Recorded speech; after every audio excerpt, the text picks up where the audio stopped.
Hello everyone, नमस्कार. आणि तुमच्या सर्वांचं घरची कारभारीमध्ये मी शकुंतला चव्हाण म्हणते, मनापासून स्वागत करते आणि आजच्या सुंदर आणि नवीन अशा ब्लॉगला सुरुवात करते.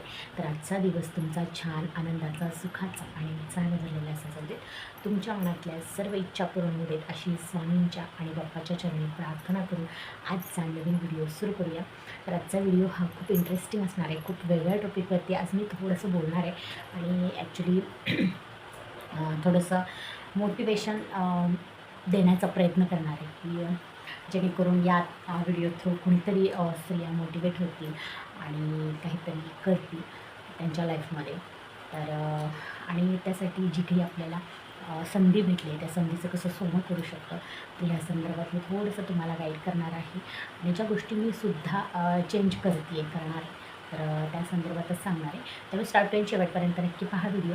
मोटिवेशनल व्हिडिओ होणार आहे आणि खूप छान असं होणार आहे. त्यामुळे शेवटपर्यंत नक्की पहा. चॅनलवर नवीन असाल तर सबस्क्राईब करा, बेल आयकॉन आठवणीने प्रेस करा आणि व्हिडिओ थोडा जरी आवडला तरी लाईक करा. आणि प्लीज हा व्हिडिओ अतिशय युजफुल हेल्पफुल असणार आहे, मोटिवेटेड असणार आहे. त्यामुळे जास्तीत जास्त मैत्रिणींपर्यंत, महिलांपर्यंत शेअर करा आणि तुमच्या प्रतिक्रिया मला कमेंट बॉक्समध्ये अवश्य करा. चला लगेच व्हिडिओ सुरू करूया.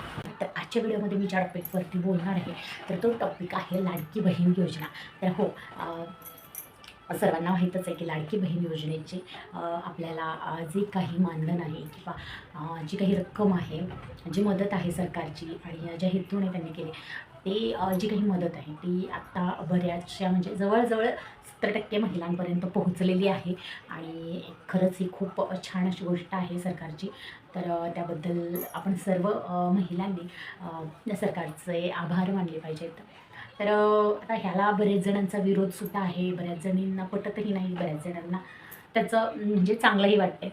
तर कसं आहे ना की ज्यांना खरंच ॲक्च्युली ह्या गोष्टीची गरज आहे, त्या पैशांची गरज आहे, त्यांना त्याची किंमत माहिती आहे आणि त्यांना ते कळत आहे. कारण कसं आहे ना, महागाई ही दिवसेंदिवस वाढतच जाते तर त्यामुळे स्त्रियांना खूप ॲडजस्ट करावं लागतं. ऑफकोर्स जे काही त्यांचं मंथली इन्कम असेल, जर त्या स्वतः कमवत असतील, पण कसं आहे जरी आजकाल 70% स्त्रिया ह्या घरीच आहेत आणि बरेचशा म्हणजे काहीतरी 30% असतील ज्या बाहेर जाऊन काम करतात, जॉब करतात. पण ते सुद्धा त्यांना करण्यासाठी खूप साऱ्या गोष्टींना सामोरं जावं लागतं. त्यांना खरंच हॅट्स ऑफ आहे की ज्या स्त्रिया हे सगळं करतात. तर आणि बऱ्याचशा अशा महिला आहेत की उच्च शिक्षित असून, चांगली शिक्षण असून त्यांचं क्वालिफाईड असून त्या घरची जबाबदारी, परिवाराची जबाबदारी, लहान मुलं यामुळे त्या स्वतः घरी राहतात, घरी राहण्याचा निर्णय घेतात आणि बरेचदा त्या महिलांनासुद्धा उच्च शिक्षित असूनसुद्धा काटकसर करावी लागते आणि घरात येणारं एक पर्टिक्युलर इन्कम असतं एखाद्या व्यक्तीकडून. म्हणजे ऑफकोर्स घरातला जेंट्स व्यक्ती असतो तो बाहेर जाऊन कमवत असतो आणि जे काही येतं त्या उत्पन्नात बरेचसे खर्च भागवायचे असतात आणि त्याच्यातून पर्टिक्युलर गोष्टींचे खर्च हे ठरलेले असतात. जसे की मुलांच्या शाळेचं असेल, ती पर्टिक्युलर फी ठरलेली असेल, त्याच्यामध्ये काही कमी जास्त होत नाही किंवा इतर कोणती गोष्ट असेल, एखादं मेडिकल कंडिशन असेल, मंथली त्याचं चेकअप किंवा जे काही मेडिसिन तर त्या गोष्टी ठरलेल्या असतात. अशा बऱ्याचशा गोष्टी जसं की आता तुम्ही हा सिलेंडर असतो किंवा महिन्याचा किराणा असतो, त्यानंतर ज्या काही गोष्टी असतात घरातल्या त्या. तर आता ह्या ज्या गोष्टींची किमती ठरलेल्या असतात तिथे काही ॲडजस्ट होत नाही. पण जो घरातला खर्च असतो त्यामध्ये बरेचदा महिला खूप कॉम्प्रोमाइज करतात आणि खूप काटकसर करतात आणि मोजक्या त्या अमाऊंटमध्ये घर चालवणं बरेचदा खूप कठीणही असतं. कारण आता मी सुद्धा गृहिणी आहे, मी गृहिणी म्हणून काम करते. तर त्यापैकीच मी सुद्धा एक आहे की अशिक्षित असून घरी राहण्याचा निर्णय घेतलेला. तर बऱ्याच गोष्टींना फेस करावं लागतं. कारण आपण म्हणतो ना की सगळी सोंग आणता येतात पण पैशाचं सोंग आणता येत नाही आणि हे खरं आहे. तर अशा ज्या महिलांना खरंच त्यांची गरज आहे त्यांच्यासाठी सरकारने खूप छान अशी योजना सुरू केलेली आहे असं मी म्हणेन आणि त्या बाबतीत सरकारचं खूप खूप आभार किंवा अभिनंदन. आणि दुसरी एक गोष्ट की ह्याच्यातून महिलांना काही ना काही हातभार लागतो आहे. त्यांना घरातल्या गोष्टींसाठी थोडासा सोगळा पैसा वापरायला भेटतो आहे किंवा काहीतरी वेगळं करू शकतात त्या. तर आता ह्या सगळ्या गोष्टी आहेत की घर खर्चात थोडासा हातभार असेल किंवा एखादा खर्च मागत असेल तर ह्या गोष्टी तर ठीक आहेत. पण आज मी तुमच्यासोबत जी गोष्ट शेअर करणार आहे, जी गोष्ट घेऊन आली आहे ती खूप वेगळी आहे आणि तो टॉपिक खूप वेगळा आहे. जसं की काही महिलांनी त्या गोष्टी करायला सुरुवातसुद्धा केली आहे ऑफकोर्स ज्या काही यूट्यूब क्रिएटर आहेत त्यातली ही काही, आता मी कालच एका ताईचा व्हिडिओ पाहिला, तर तिने सुद्धा एक बिझनेस सुरू केलेला आहे, तर खूप छान आहे ही गोष्ट. तर जे काही लाडक्या बहिणीचे बहीण योजनेचे तुम्हाला पैसे येत आहेत, तर बऱ्याच जणींचे काही प्रॉब्लेम्स असतील किंवा म्हणजे फायनान्शियल कंडिशन्स, त्यामुळे त्यांना जमले नसेल, त्यांचे ते खर्च झाले असतील. पण इथून पुढे अजून जे काही येत आहेत अमाऊंट येते, आता बघा 5 हप्त्याची अमाऊंट तर तुमच्या अकाउंटवरती जमा झाली आहे. त्यातले काही जणींची ती खर्च झाली असेल, काही जणींची तशीच असू शकते अकाउंटवरती, किंवा काही जणींनी ते एखाद्या कंडिशन अभावी काढली असेल, खर्च केले असेल. पण पुढचे 3,000 अजून तुम्हाला येणार आहेत, अशा न्यूज येत आहेत की 6वा-7वा हप्ता येणार आहे. तर आता ह्या जे काही पैसे येतात, तर हे ॲक्च्युली तुम्ही त्याचा एक खूप छान असा वापर करू शकता. तर तोच मी आज तुमच्यासोबत शेअर करणार आहे. तर तो कसा? तर एक गोष्ट म्हणजे ह्याचे खूप सारे पर्याय आहेत आणि खूप साऱ्या वाटा आहेत की ज्या थ्रू ह्याचा तुम्ही यूज करू शकता. आता बघा, ज्यांना शक्यच नाही आहे की घरामध्ये म्हणजे खूपच फायनान्शियल कंडिशन खूपच क्रिटिकल आहे की त्यांना ते खर्च करण्याशिवाय पर्याय नाही आहे, तर त्यांचं ठीक आहे. पण तरीसुद्धा तायांनो, एक आत्तापर्यंत तर आपल्याला कोणी देत नव्हतं, आत्ता आपल्याला सरकार देते. तर माझं असं म्हणणं आहे की जर आत्तापर्यंतचे जरी खर्च झाले असतील, तर 1-2 महिन्याचे पैसे तुम्ही तसेच ठेवा बँकेमध्ये, अकाउंटमध्ये, आणि 2-3 महिन्याचे पैसे साठल्यानंतर ते काढा.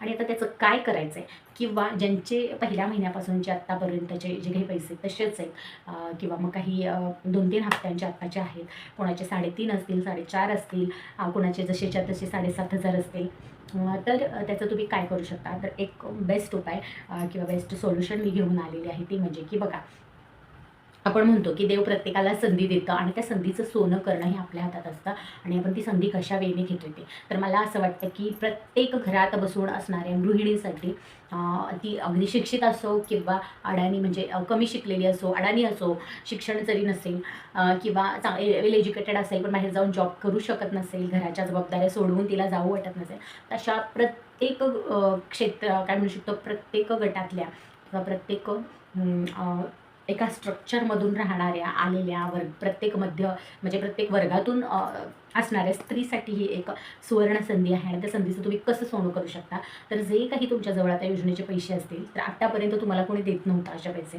तर ते नाहीच म्हणून तसेच ठेवा. थोडेसे 1-2 महिने सेव्हिंग करा, ज्यांचे असतील ऑलरेडी, ते राहिलेले असतील योजनेचे. तर मी तुम्हाला सांगेन की तुम्ही ह्याच्यातून छोटा मोठा व्यवसाय सुरू करा. आणि सरकारचं हे जे तुम्हाला पैसे देण्यामागचा जो काही उद्देश आहे, जो काही हेतू आहे, तो म्हणजे महिला सक्षमीकरण आहे.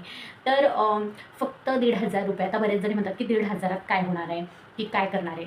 तर हां, ते 1,500 दर महिन्याला तुम्ही घेऊन खर्च केले तर शक्यतो आहे तसंच जाणार, कारण घरामध्ये कितीही पैसे आले तरी ते कमीच पडतात. आणि खर्च होण्यासाठी म्हणजे ते 1,500 जरी म्हटलं ना, ते 1 दिवसात म्हटलं तरी खर्च होऊन जाऊ शकतात. पण त्याला जर तुम्ही व्यवस्थित गुंतवले किंवा व्यवस्थित त्याचा यूज केला, तर त्यामधून तुम्ही इन्कम कमवू शकता आणि स्वतःच्या पायावर खरंच उभं राहू शकता. तर आता बघा, एका मुलीने 1,500मध्ये एक काहीतरी घुंगरूचा व्यवसाय सुरू केला त्या पैशामध्ये. तर अशा प्रकारे छोटे मोठे व्यवसाय तुम्ही करू शकता सुरू. आणि जर तुमच्याकडे ते पैसे जर कंटिन्युअसली 2-4 हप्त्याचे साठलेले असतील, तर त्यातून तुम्ही छान असा एखादा व्यवसाय सुरू करू शकता. तर ते कोणते कोणते व्यवसाय तुम्ही ह्या बजेटमधल्या, म्हणजे जेवढे तुमच्याकडे स्वतःचे न घालता जेवढे तुमच्याकडे सरकारचे जमा झाले त्याच्यातूनच तुम्ही सुरू करू शकता, त्या आयडियाज मी देणार आहे. तर त्यामध्ये एक म्हणजे तुम्ही पार्लरचं जे काही साहित्य आहे, ज्या महिलांचं पार्लर वगैरे झाला असेल कोर्स, तर त्यांनी ते पार्लर सुरू करण्यासाठी, स्टार्टअपसाठी ते पैसे वापरा.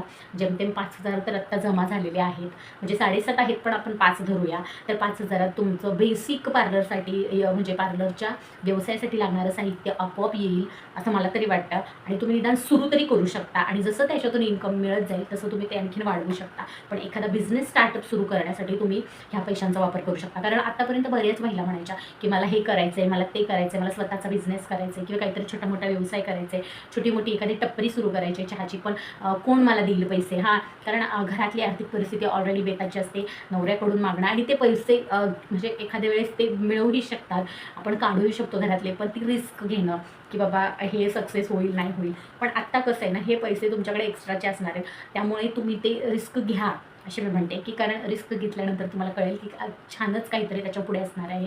आणि एक स्टार्टअप कुठल्याही बिझनेसचं तुम्ही सुरू करू शकाल याच्यातून आणि छानपैकी उत्तम तुमच्या घराला चांगला हातभार लावू शकेल याच्यातून आणि तुम्ही स्वतःच्या पायावर उभ्या राहाल, सक्षम बनाल. आणि जो काही सरकारचा जो हेतू आहे ना महिला सक्षमीकरणासाठी, त्यांनी जे पैसे हे पाठवलेले आहेत प्रत्येक बहिणीच्या अकाउंटमध्ये, तर तो हेतू साध्य होण्याचा म्हणजे साध्य होतोय असं निदान सरकारला तरी वाटेल. तर एक झालं की तुम्ही पार्लरचा हे करू शकता, व्यवसाय सुरू करू शकता. तर आता बऱ्याच जणी ताई म्हणतील की ताई माझा पार्लरचा कोर्सच झालेला नाही आहे. तर ताई तुम्हाला सांगते मी की बेसिक पार्लर कोर्स 5,000पेक्षा काही जास्त अमाऊंट असेल मला वाटत नाही. तर तुम्ही एखादा कोर्स करायची इच्छा असेल तर तुम्ही हे पैसे त्याच्यामध्ये वापरू शकता आणि तो कोर्स तुम्ही कंप्लीट करू शकता. जसं की शिलाई मशीनचा जरी कोर्स असेल, 1-2 महिन्याचा जो कोर्स असतो बेसिक, तुम्ही स्टिचिंग शिकू शकता. जसं की ब्लाऊज शिवणे असतील 1-2 प्रकारचे बेसिक डिझाईन वगैरे, नंतर तुम्ही तुमच्या इन्कममधून ते नंतर शिकू शकता. पण बेसिक गोष्टी तुम्ही ह्या म्हणजे पैशाच्या क्लासमधून करू शकता. क्लाससाठी हे पैसे वापरू शकता. जसं की पार्लरचा क्लास करू शकता जर झाला नसेल, शिलाई मशीनचा क्लास करू शकता आणि ह्यातून तुम्ही तुमचा व्यवसाय सुरू करू शकता. किंवा ज्यांचा ऑलरेडी झालेला आहे त्यांनी व्यवसाय सुरू करण्यासाठी हे स्टार्टअपसाठी पैसे वापरले किंवा भांडवलासाठी वापरले तर अतिउत्तम. तर हे झालं एक. आणखी जर तुम्हाला एखादा कोणता कोर्स करायचा असेल तर तुम्ही बाहेर जाऊन चौकशी करू शकता. 5,000पर्यंत भरपूर असे कोर्स आहेत जे करून तुम्ही स्वतःच्या पायावर उभे राहू शकता आणि जे करण्यासाठी आत्तापर्यंत तुम्ही धडपडत होता की बाबा मला संसारातून पैसे भेटत नाही, मला हे शिकायचं आहे, मला ते शिकायचं आहे, तर सरकारने तुम्हाला जर दिलं आहे तर तुम्ही शिका. म्हणजे आता हा विचार करा की तुमच्या भावाने तुम्हाला पैसे दिलेले आहेत, तुम्हाला काहीतरी करायचं आहे. आता कसं आहे ना, घोड्याला तळ्याजवळ आणू शकतो, पण तिला तिथे पाणी प्यायचं ते स्वतःलाच प्यायचं असतं. घोडा पण पाण्यापर्यंत आणू शकतो. तर त्या पद्धतीने तुम्हाला आता तळ्यापर्यंत आणलेलं आहे. आता ते कसं यूज करायचं आहे ते तुमच्यावरती डिपेंड आहे. तर त्यामुळे एक ह्या 2-3 गोष्टी आहेत ज्या व्यवसाय तुम्ही सुरू करू शकता. त्याच्यानंतर एक केक बेकिंगचा कोर्स आहे, तर तो तर फक्त 1 ते 2,500मध्ये होऊन जातो. 1 ते 2 दिवसाचा कोर्स असतो बेसिक. तर तो सुद्धा तुम्ही ह्या योजनेचे जर तुमचे पैसे साठलेले असतील त्यातून करू शकता. प्लस कोर्स करून तुम्ही स्टार्टअपसुद्धा करू शकता. कारण हा माझा पर्सनल एक्सपिरियन्स आहे. केक बेकिंगचा जो बिझनेस आहे तर स्टार्टअप करण्यासाठी जास्त अमाऊंट अजिबात लागत नाही. फक्त तुम्हाला 2 ते 3,000ची आवश्यकता असते. म्हणजे मग तुम्ही विचार करा आतापर्यंत तुमच्याकडे 7,500 जमा झालेले आहेत, तर त्यातले तुम्ही समज 2,000चा कोर्स केला, 3,000 जरी तुम्ही व्यवसायासाठी ह्या वापरले केक बेकिंगच्या, तरी तुमच्याकडे अजून 2,500 शिल्लक राहतील.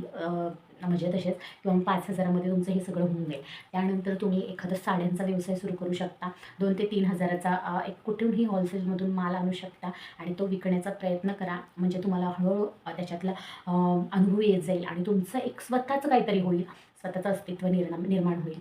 हा एक तुम्ही बिझनेस करू शकता.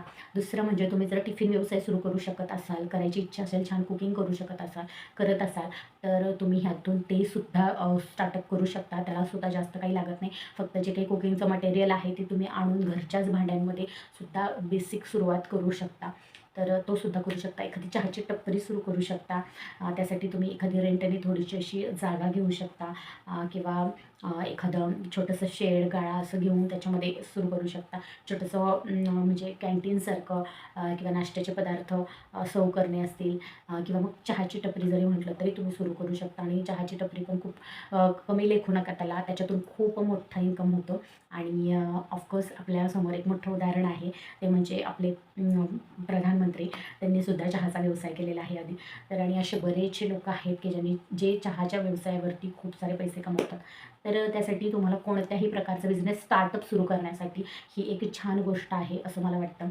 ह्यातून आणखीन काही जणींना आणखीन वेगवेगळे आयडियाज येत असतील की बाबा हे करू शकतो, ते करू शकतो. आता बघा नवीन नवीन कोर्सेस पण सुरू आहेत. आरी वर्क्सचे असतील किंवा मग ज्वेलरी मेकिंगचे असतील.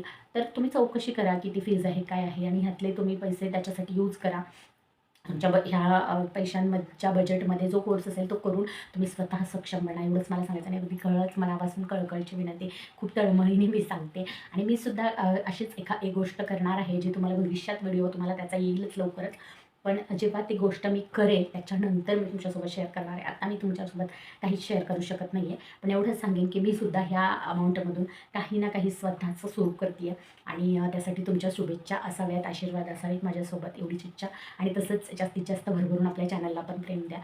तर हेच की मी सुद्धा काही ना काही ह्या पैशातून स्टार्टअप सुरू करणार आहे आणि बिझनेस काही ना काही छोटा मोठा करायचा सुरू करणार आहे. आता बघा, जवळ आत्ता दिवाळी आली आहे, तर तुम्ही पणत्या होलसेलमधून विकत घेऊन त्या पणत्यांचा बिझनेस सुरू करू शकता. किंवा आकाशकंदील असतील, परत रांगोळीचे रंग, रांगोळ्या, म्हणजे करायचंच म्हटलं तर प्रचंड काही आहे. लहान लहान छोट्या छोट्या गोष्टीतून सुरुवात करा कोणत्याही, आणि एखादा कुठलाही तुमच्या आवडीचा बिझनेस तुम्ही सुरू करू शकता. कारण म्हणजे 5 ते 7,500 म्हणजे कमी छोटी रक्कम नाही आहे. त्याच्यामधून तुम्ही कुठलाही छोटा मोठा व्यवसाय आरामशीर सुरू करू शकता सहजरित्या. त्यामुळे मला असं वाटतं की तुम्ही ह्या पैशांचा घरात कितीही तुम्ही थोडे थोडे खर्च केले तर ते संपूनच जाणार आहेत. पण ते जर तुम्ही अशा प्रकारे एखाद्या व्यवसायात गुंतवले तर त्याचं तुम्हाला सतत अर्निंग येत राहणार आहे आणि सतत तुमच्या पण आठवणीत राहील की बाबा हां, मला सरकारने ही अमाऊंट दिली होती, त्यातून मी स्वतःच्या पायावरती उभी राहिली.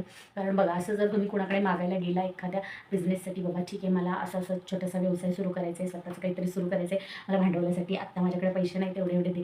तर बघा, कोणीही देत नाही, कुणीही आपल्यावर एवढा विश्वास ठेवत नाही की बाबा हां, आपण पैसे द्यावेत आणि ह्यांचं सक्सेस झाल्यानंतरही आपल्याला परत देतील किंवा काय, असा कोणीही विश्वास ठेवत नाही आणि कोणी द्यायला पण मागत नाही. पण बघा, तुम्हाला सरकारने कोणत्याही परतफेडीची अपेक्षा न करता तुम्हाला दिलेली आहे एक स्पेसिफिक अमाऊंट, आणि त्याचा तुम्हाला कसा उपयोग करायचा आहे. तुम्हाला ते नुसते 1,500 आहेत म्हणून खर्च करायचे की ते 1,500 आहेत आणि ते साठवून साठवून मी त्याच्यातून काहीतरी करू शकते, स्वतःचं अस्तित्व निर्माण करू शकते, हा विचार करा. बाकी मला म्हणायचं आहे की ज्या गोष्टी न्यूज येतात बाहेर की म्हणजे हे सगळं राजकारणासाठी चाललं आहे, हे चाललं आहे, ते चाललं आहे, सत्तेसाठी चाललं आहे, तर ह्या गोष्टी सोडून द्या, ह्या गोष्टीतून बाहेर पडा. कारण आत्तापर्यंत जर तुम्ही म्हटलं ना, तर असं कुठल्याच निवडणूक असेल किंवा कुठलंच काही असेल तर प्रत्यक्ष स्त्रीपर्यंत कधीच पैसे आले नव्हते कुठल्याच प्रकारचे. कारण आता सगळ्यांनाच माहिती आहे बऱ्याच प्रकारे अमाऊंट दिल्या जातात, पण ते कधीच स्त्रियांपर्यंत पोहोचत नाही. पण आज सरकारने डायरेक्टली तुमच्या अकाउंटमध्ये पैसे टाकलेले, ते स्वतः तुम्ही गेल्याशिवाय निघत सुद्धा नाहीत. तर मग विचार करा, ते तुम्ही स्वतःसाठी, म्हणजे तेच की स्वतःच्या सक्षमीकरणाकरता. कारण सरकारचा जो हेतू आहे तोच आहे की महिला सक्षमीकरणासाठी, महिलांना सक्षम करण्यासाठी त्यांनी ही अमाऊंट देऊ केली. तर तुम्ही नक्कीच त्याचं काहीतरी करून दाखवा की आपल्या महाराष्ट्रातल्या जास्तीत जास्त महिला ह्या व्यवसायात उतरल्या पाहिजे. बरेचसे व्यवसाय आहेत जसं की तुम्ही कोणताही करू शकता जो तुम्हाला आवडेल तो. म्हणजे जे काही आता मी थोडे छोटे मोठे व्यवसाय तुम्हाला सांगितले ते सोडून तुम्ही इतरही कोणतेही करू शकता आणि त्यासाठी बेस्ट तुमचं स्टार्टअप सुरू होईल एवढी अमाऊंट आत्ता तुमच्याजवळ आहे आणि ह्याला तुम्ही मान्य करू शकत नाही आहे. तर त्यामुळे इकडे तिकडे घालवण्यापेक्षा मला असं वाटतं, कारण तुम्ही कितीही काही, म्हणजे तुम्ही जरी समज आता एखाद्याला वाटत असेल की कपडे घ्यावे, दागिने घ्यावे, काय घ्यावे, हां ठीक आहे, एखादी हाऊस म्हणून एखाद दुसरं घ्या, पण थोडक्यात आटपा आणि राहिलेले जी अमाऊंट आहे ना ती बघा, तुम्ही कशात तरी गुंतवा आणि तुम्ही त्याचा रिझल्ट बघाल. नंतर तुम्ही पाहिजे त्या गोष्टी घेऊ शकाल आणि पाहिजे ती स्वप्न पूर्ण करू शकाल. कारण कुठल्या तरी गोष्टीची सुरुवात कुठून तरी करण्याची गरज असते आणि कदाचित ही संधी तुम्हाला देवाने दिली आहे, सरकारने दिली आहे. तर ती संधी ओळखा की त्याचं तुम्हाला काय करायचं आहे. कुठलीही शिक्षणाचं बाबतीत कुठलाही कोर्स अपूर्ण राहिला असेल तो कंप्लीट करा, किंवा नव्याने करायचा असेल तर ते करा, किंवा मग कुठलाही बिझनेस सुरू करा आणि स्वतःच्या पायावर उभ्या राहा, एवढंच मी सांगेन. तर असं अलीकडेच एका ताईने कंदिलांचा व्यवसाय सुरू केलेला आहे. त्यानंतर एका मुलीने घुंगरांचा व्यवसाय सुरू केलेला, ते सुद्धा तुम्ही पाहिलं. परत असे छोटे मोठे मसाल्यांचे सुद्धा व्यवसाय तुम्ही सुरू करू शकता घरगुती, किंवा मग खडे मसाले पॅकिंग त्याचा व्यवसाय. म्हणजे असंख्य मार्ग आहेत आणि आत्तापर्यंत तुम्हाला प्रश्न पडत होता की खूप मार्ग आहेत पण पैसे कुठे आहेत सुरू करण्यासाठी. तर आता तुम्हाला पैसेसुद्धा आहेत. तर प्लीज ते पैसे असे तसे वाया घालवू नका. ते खरंच तुमच्यासाठी एक संधी आहे. म्हणजे ती संधी ओळखा, त्या संधीचं सोनं करा, असं मी प्रत्येक महिलेला, प्रत्येक ताईंना सांगेन. आणि आपण म्हणतो ना की संधी एकदा दार वाजवते पुन्हा येत नाही. तर असंच काहीसं, कदाचित काही जण म्हणतात की ही योजना काही काळ चालेल परत बंद पडेल, माहीत नाही. पण जर चालू राहिली तर चांगलीच गोष्ट आहे आणि जरी बंद पडली तरी चांगली गोष्ट आहे. कारण बघा, आत्तापर्यंत जेवढं सरकारने दिलं तेवढंसुद्धा आपल्याला सहज कोणी देत नाही. उसने एखाद्याला 10 रुपये मागा, कोणी देत नाही. त्यामुळे ह्याच्यातून तुम्ही हे पैसे जरी पुढे बंद झाले तरीसुद्धा हे जे आत्तापर्यंत भेटले ते कुठेतरी सत्कारणी लावा, एवढंच मी सांगेन. आणि कोणत्याही पक्षाच्या बाजूने बोलणं किंवा कोणत्याही सत्ताधाऱ्या व्यक्तींच्या बाजूने बोलणं असं अजिबात नाही. जे बरोबर आहे ते बरोबर आहे, जे योग्य आहे ते योग्य आहे आणि यातून खरंच महिलांना फायदा होऊ शकतो, एवढंच मला इथे मांडायचं आहे. आणि ते सरकारने ही योजना सुरू केली त्याबद्दल खरंच त्यांचे खूप खूप मनापासून धन्यवाद. ज्यांना खरंच गरज आहे त्यांना खरंच खूप फायदा झालेला आहे या योजनेमुळे. आणि मला असं वाटतं आजचा माझा हा व्हिडिओ बघून बऱ्याच महिला मोटिवेट होतील आणि नक्कीच व्यवसायामध्ये उतरतील किंवा स्वतःचं काहीतरी करतील या पैशांचा वापर करून. तर आणि जर तुम्ही हे केलंत ना, तर मला असं वाटतं की माझ्या व्हिडिओ समज हा 100 लोकांपर्यंत पोहोचला, त्यातल्या 10 जणींना आवडला आणि त्यातल्या 2-3 जणींनी जरी स्वतःचं काहीतरी सुरू केलं ना, तरीसुद्धा तो कुठेतरी सत्कारणी लागला, असं मी म्हणेल. माझा हा व्हिडिओचा वेळ मी दिलेला आणि सरकारने जे काही ह्यासाठी पैसे दिले आहेत किंवा अमाऊंट दिली आहे, ती कुठेतरी सत्कारणी लागली ह्याचं सरकारलासुद्धा समाधान लाभेल. आणि हा निर्णय कसा योग्य आहे हे तुम्हीसुद्धा दाखवून द्या या माध्यमातून, की हां, महिलांना जर एखाद्याने प्रोत्साहन दिलं, एक सपोर्ट भेटला, तर त्या काहीही करू शकतात, स्वतःचं वेगळं अस्तित्व खरंच निर्माण करू शकतात. तर हीच ती वेळ आहे आणि हाच तो दिवस आहे असं म्हणून तयारीला लागा आणि आत्ताच म्हणजे नवरात्र झाले, तर स्वतःची दुर्गेची जी काही शक्ती आहे, काहीही करू नका. प्रत्येक परिस्थितीत काय म्हणू शकतो, स्वतःला सामावून नेण्याची जी स्त्रीकडं शक्ती आहे, त्याचबरोबर जे काही नवदुर्गांची आपण रूपं पाहिली, शक्ती पाहिली, त्याप्रमाणे स्वतःचं अस्तित्व तुम्ही निर्माण करू शकता. ही तुमच्याकडे जी शक्ती आहे त्याचा वापर करा आणि सगळ्यांना कळू द्या.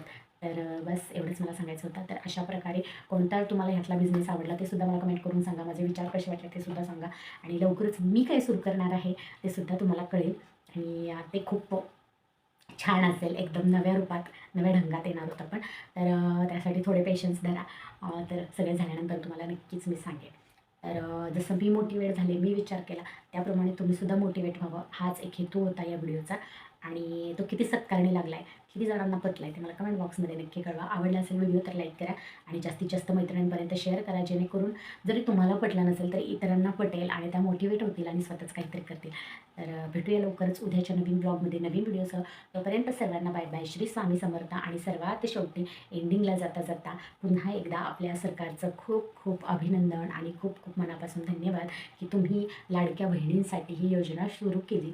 आणि निश्चितच मला आज वाटतं की ह्या व्हिडिओ बघून नक्कीच तुमचा जो विश्वास आहे तो स्त्रिया सार्थकी लावतील, या बहिणी सार्थकी लावतील आणि नक्कीच काहीतरी करून दाखवतील याच्यातून. आणि 1,500ची म्हणजे आपण म्हणतो ना, एक चुटकी सिंदूर की किंमत तुम क्या जानो, हा जो डायलॉग आहे, तर त्याचंच नव्याने रूपांतर त्या 1,500ची जी काही किंमत आहे ती तुम्ही जगाला दाखवू शकता, ज्या महिलांमध्ये जिद्द आहे काहीतरी करून दाखवण्याची. तर चला बाय बाय. भेटू लवकरच नेक्स्ट ब्लॉगमध्ये. तोपर्यंत सर्वांना bye bye. Shri Swami Samarth. Good night.